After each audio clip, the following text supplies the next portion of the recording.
Kisah sahabat Rasul bernama Al-Tufail bin Amr Al-Dawsi. Salah satu doa Rasul Shallallahu Alaihi Wasallam untuknya, "Ya Allah, berikanlah untuknya satu tanda kekuasaan yang dapat membantunya mengerjakan kebaikan yang telah ia niatkan." Semoga Allah merahmati Al-Tufail bin Amr Al-Dawsi. Dia adalah seorang syahid, ayah dari seorang syahid. Al-Tufail bin Amr Al-Dawsi adalah pemimpin kabilah Daus pada masa jahiliyah. Dia adalah salah seorang sosok pemuka Arab yang berpengaruh dan salah seorang tokoh yang terhormat. Tungku tidak pernah diturunkan dari perapian baginya dan tidak ada pintu yang tertutup baginya. Ia gemar memberi makan orang yang lapar, memberi rasa aman bagi orang yang ketakutan, dan melindungi orang yang memohon perlindungan. Ditambah lagi dia adalah sosok yang beradab, cerdas dan pintar. Ia adalah seorang penyair yang memiliki perasaan yang peka dan lembut. Dia amat mengerti dengan manis dan pahitnya pembicaraan, sehingga kalimat yang diucapkan mengandung bobot magis bagi yang mendengarnya. Al-Tufail meninggalkan rumah tinggalnya di Tihamah menuju Mekah. Kala itu pergumulan masih terus berlangsung antara Rasulullah SAW dengan para kafir Quraisy. Masing-masing pihak membutuhkan pendukung dan sahabat. Rasul SAW berdoa kepada Tuhannya, dan yang menjadi senjata beliau adalah keimanan dan kebenaran. Sedangkan kafir Quraisy menentang dakwah Rasul dengan segala jenis senjata, dan mereka berusaha menghalangi manusia dari beliau dengan cara apapun. Al-Tufail mendapati dirinya telah berada dalam peperangan itu tanpa persiapan apapun, dan ia turut serta di dalamnya tanpa sengaja. Ia tidak datang ke Mekah dengan tujuan ini, dan tidak ada dalam benaknya urusan Muhammad dan Quraisy. Dari sini maka dimulailah sebuah hikayat yang tak pernah terlupa bagi Al-Tufail bin Amr Al-Dawsi, karena ia adalah sebuah kisah yang aneh. Al-Tufail mengisahkan, "Aku tiba di Mekah. Begitu para pemimpin Quraisy melihatku, mereka mendatangiku dan mereka menyambutku dengan begitu mulia. Dan mereka memposisikan diriku dengan begitu terhormat. Lalu para pemimpin dan pembesar mereka berkata kepadaku, 'Ya Tufail, engkau telah datang ke negeri kami. Ada seorang di sini yang mengaku bahwa ia adalah seorang nabi yang telah merusak urusan dan mencerai-berai persatuan serta jamaah kami. Kami khawatir ia dapat mengganggumu dan mengganggu kepemimpinanmu pada kaummu, sebagaimana yang telah terjadi pada diri kami. Maka janganlah engkau berbicara dengannya, dan janganlah kau dengar apapun dari pembicaraannya. Sebab ia memiliki ucapan seperti seorang penyihir yang dapat memisahkan seorang anak dari ayahnya, dan seorang saudara dari saudaranya, dan seorang istri dari suaminya.' Al-Tufail berkata, 'Demi Allah, mereka terus saja menceritakan kepadaku tentang keanehan kisah Muhammad. Mereka membuat diriku dan kaumku menjadi takut dengan keajaiban perilaku Muhammad. Sehingga aku pun bertekad untuk tidak mendekat kepadanya dan untuk tidak berbicara atau mendengar apapun darinya. Saat aku datang ke masjid untuk bertawaf di Ka'bah dan mengambil berkah dengan para berhala yang ada di sana, sebagaimana kami melakukan haji kepadanya untuk mengagungkan berhala-berhala tadi. Aku pun menutup telingaku dengan kapas karena khawatir telingaku mendengar sesuatu dari perkataan Muhammad. Akan tetapi begitu aku masuk ke dalam masjid, aku mendapati ia sedang berdiri melakukan salat dekat Ka'bah. Bukan seperti salat yang biasa kami lakukan. Ia melakukan ibadah bukan seperti ibadah yang biasa kami kerjakan. Aku senang melihat pemandangan ini. Aku menjadi tercengang dengan ibadah yang dilakukannya. Aku mulai mendekat kepadanya sedikit demi sedikit tanpa sengaja, sehingga aku begitu dekat dengannya. Kehendak Allah berbicara lain, sehingga ada beberapa ucapannya yang hinggap di telingaku. Aku mendengar pembicaraan yang baik, dan aku berkata dalam diriku, "Celaka kamu wahai Tufail. Engkau adalah seorang yang cerdas dan seorang penyair, dan engkau dapat membedakan antara yang baik dan yang buruk. Lalu apa yang menghalangimu untuk mendengar apa yang diucapkan orang ini? Jika yang dibawa olehnya adalah kebaikan, maka akan aku terima. Jika itu adalah keburukan, maka akan aku tinggalkan." Al-Tufail masih mengisahkan. Kemudian aku masih terdiam sehingga Rasulullah SAW kembali ke rumahnya. Aku mengikuti beliau, dan begitu ia masuk ke dalam rumahnya, aku pun turut masuk. Aku berkata, "Ya Muhammad, kaummu telah menceritakanmu kepadaku bahwa kamu begini dan begitu. Demi Allah, mereka terus-menerus membuatku khawatir darimu, sehingga aku menutup kedua telingaku dengan kapas agar aku tidak mendengarkan ucapanmu." Kemudian kehendak Allah berkata lain, sehingga aku mendengar sebagian dari ucapanmu, dan aku menganggap hal itu adalah baik. Maka ceritakanlah urusanmu padaku. Beliau menceritakan urusannya kepadaku. Beliau juga membacakan untukku surat Al-Ikhlas dan Al-Falaq. Demi Allah, aku tidak pernah mendengar sebuah ucapan yang lebih baik daripada ucapan beliau. Dan aku tidak pernah melihat urusan yang lebih lurus daripada urusannya. Pada saat itu aku bentangkan tanganku kepadanya, dan aku bersaksi bahwa tiada Tuhan selain Allah, dan bahwa Muhammad adalah utusan Allah. Dan aku pun masuk Islam. Al-Tufail berkata, "Aku diam beberapa lama di Mekah untuk mempelajari Islam. Dan aku selama itu menghafal beberapa ayat Al-Quran yang mudah bagiku. Begitu aku berniat kembali ke kampungku, aku berkata, 'Ya Rasulullah, aku adalah seorang yang dipatuhi di keluargaku. Saat ini aku mau kembali kepada mereka dan menjadi penyuruh mereka kepada Islam.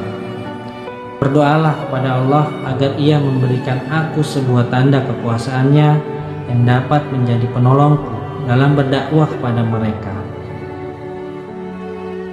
Maka Rasul langsung berdoa, 'Allahumma ij'al lahu ayatan. Ya Allah, jadikanlah untuknya sebuah tanda kekuasaan.' Aku pun mendatangi kaumku, sehingga jika aku tiba di sebuah tempat yang tinggi di sekitar rumah mereka, maka turunlah sebuah cahaya di antara kedua mataku seolah sebuah lampu. Aku pun berdoa, 'Ya Allah, jadikanlah ia bukan pada wajahku, sebab aku khawatir mereka menduga bahwa ini adalah hukuman yang ditimpakan ke wajahku karena aku meninggalkan agama mereka.' Maka cahaya tadi bergeser dan turun ke pegangan cambukku. Maka para manusia yang ada pada saat itu mencoba untuk melihat cahaya tadi yang berada di cambukku, seolah lampu yang bergantung. Dan aku datang menghampiri mereka dari lembah. Begitu aku turun, ayah menghampiriku. Beliau saat itu sudah amat rentah. Aku berkata, "Kita sudah tidak berhubungan lagi. Aku bukan milikmu dan engkau bukan milikku." Ia bertanya, "Mengapa begitu, hai anakku?" Aku menjawab, "Aku telah masuk Islam dan mengikuti agama Muhammad SAW." Ia berkata, "Duhai anakku, agamaku adalah agamamu." Maka aku pun berkata, "Kalau begitu mandilah dan bersihkanlah pakaianmu. Lalu kemarilah agar aku mengajarkan apa yang pernah aku pelajari."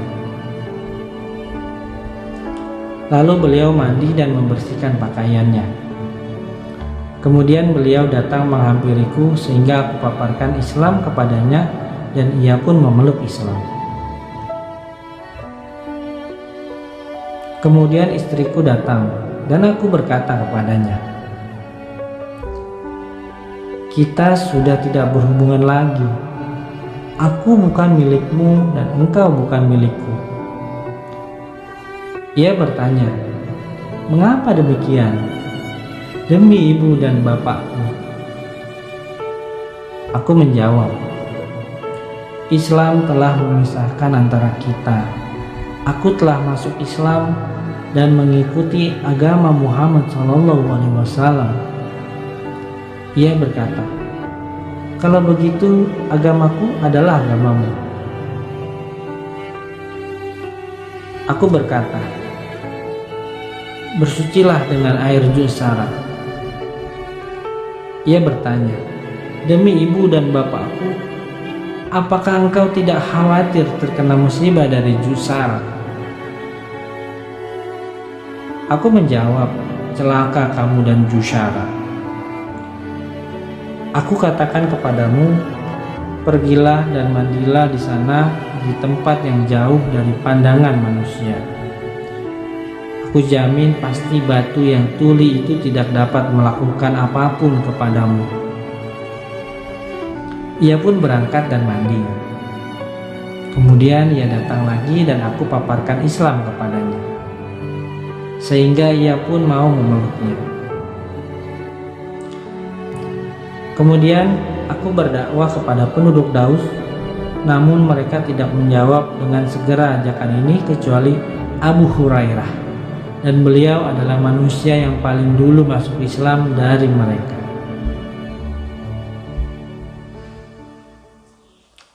Al-Tufail berkata, "Aku mendatangi Rasulullah SAW di Mekah dan aku mengajak Abu Hurairah saat itu.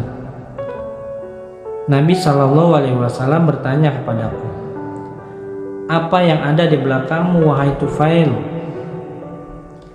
Aku menjawab, 'Hati yang tertutup dan kekafiran yang dahsyat. Di daerah Daus kefasikan dan kemaksiatan telah merajalela.'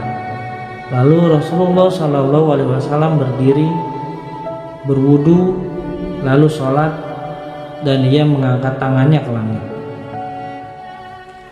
Abu Hurairah berkata saat itu, ketika aku melihat beliau melakukan hal itu, aku khawatir beliau mendoakan kaumku sehingga mereka dapat binasa. Maka aku pun berkata, ya kaumku. Akan tetapi Rasulullah SAW berdoa, ya Allah, berilah petunjuk bagi kaum Daus. Ya Allah, berilah petunjuk bagi kaum Daus.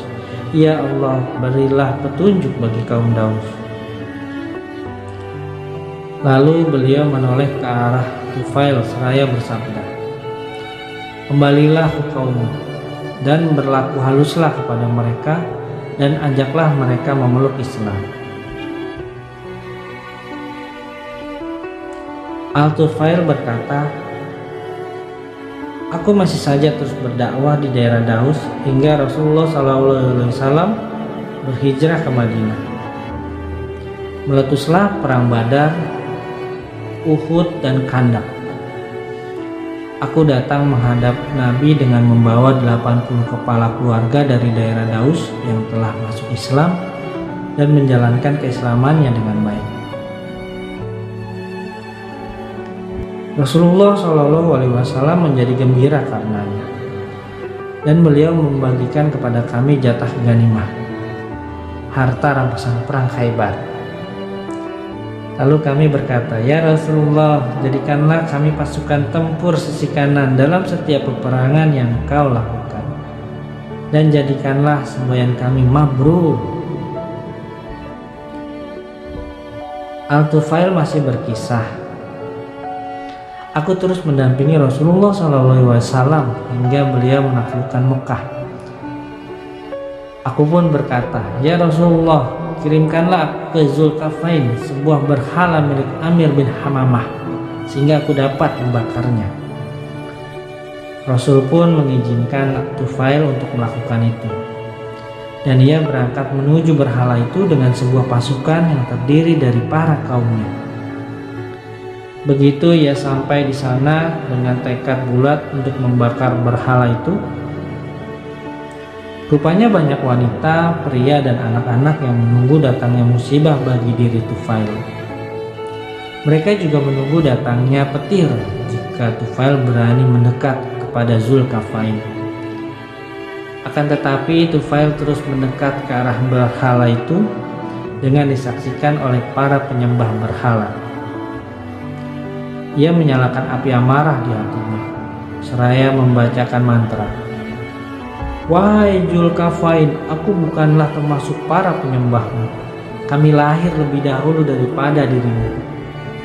Aku akan mengisi api dalam hatimu." Seiring api melahap berhala tersebut, maka terhalap juga kemusyrikan yang ada di kabilah Daus. Seluruh kaumnya masuk ke dalam Islam dan mereka melaksanakan keislamannya dengan baik. Al-Tufail bin Amr al-Dawsi setelah itu terus mendampingi Rasul Shallallahu Alaihi Wasallam hingga beliau kembali ke sisi Tuhannya. Begitu kekhalifahan diserahkan kepada Abu Bakar As-Siddiq, Al-Tufail meletakkan diri, pedang, dan anaknya untuk taat kepada Khalifah Rasulullah Shallallahu Alaihi Wasallam. Tak kala pecah peperangan terhadap kaum murtad, Al-Tufail berangkat dalam barisan terdepan kaum muslimin untuk memerangi Musailamah al-Kadzdzab, dan ia ditemani oleh anaknya yang bernama Amr. Saat dalam perjalanan menuju Al-Yamamah, Tufail bermimpi dan ia berkata kepada para sahabatnya, "Aku mendapatkan sebuah mimpi. Tabirkanlah oleh kalian mimpi tersebut untukku." Para sahabat bertanya, "Apa mimpimu itu?" Ia menjawab, "Aku bermimpi bahwa kepalaku dicukur dan ada seekor burung keluar dari mulutku, dan ada seorang wanita yang memasukkan aku ke dalam perutnya. Dan anakku Amr mengejarku dengan cepat, namun ada penghalang di antara kami." Para sahabat berkata, "Mungkin akan membawa kebaikan." Tufail berkata, "Demi Allah, aku telah mencoba mentakwilkannya. Adapun kepalaku yang tercukur itu berarti bahwa ia akan terpotong. Sedangkan burung yang keluar dari mulutku, maka itu adalah ruh. Adapun wanita yang memasukkan aku ke dalam perutnya adalah bumi di mana aku dikuburkan. Aku berharap dapat terbunuh dengan syahid. Sedangkan anakku yang mengejar diriku itu berarti bahwa ia juga mencari kesyahidan seperti yang akan aku dapatkan. Jika Allah mengizinkan, akan tetapi ia akan mendapatkannya pada kesempatan selanjutnya." Dalam peperangan Al-Yamamah, seorang sahabat agung yang bernama Al-Tufail bin Amr al-Dawsi tertimpa ujian yang begitu besar, sehingga ia jatuh tersungkur sebagai seorang syahid di medan perang. Sedangkan anaknya yang bernama Amr masih terus berperang, sehingga sekujur tubuhnya penuh dengan luka dan telapak tangan kanannya putus. Ia pun kembali ke Madinah dari Al-Yamamah tanpa ayah dan telapak tangannya. Pada masa kekhalifahan Umar bin Khattab, Amir bin Tufail datang menghadap.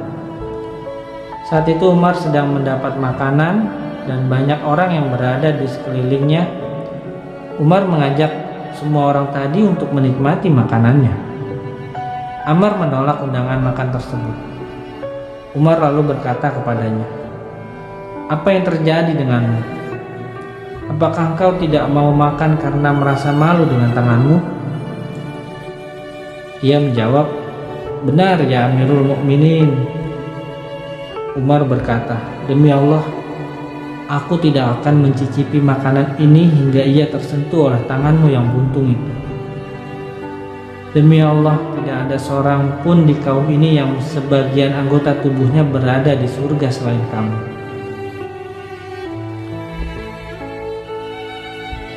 Impian untuk mendapatkan syahadah terus membayangi Ammar sejak ia berpisah dengan ayahnya. Begitu perang Yarmuk meletus, Ammar segera menyambutnya dengan orang-orang lain yang bersemangat. Ia terus saja berperang sehingga ia mendapatkan syahadah seperti yang didapatkan ayahnya. Semoga Allah merahmati Al-Tufail bin Amr Al-Dawsi. Dia adalah seorang syahid, ayah dari seorang syahid. Wassalam.